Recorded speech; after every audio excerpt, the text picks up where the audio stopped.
Hello everyone, my name is Matthias from Mark Consortium Limited. I'm here to give you a progress update for the 1111 project for the month of October 2023. As you can see, I'm in a model unit. The aim is to replicate this same standard on block 4, 5 and 6.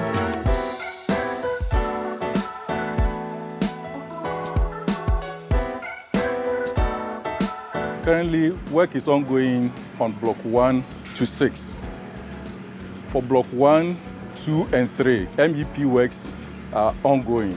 On block 4, works on flooring of the second floor is ongoing. Form work to receive the concrete has started.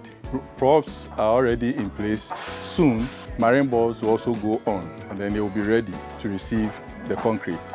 So on ground floor, blockwork partition works has been done, waiting for MEP works to commence. So on block 5 and 6, currently, rubber works have been completed. We are currently pouring concrete for the columns. So after pouring the concrete for the columns, blockwork partitions will start, and then formwork that will receive the first floor decking will also begin.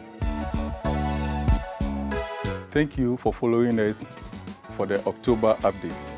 We look forward to bringing you our November update. Thank you.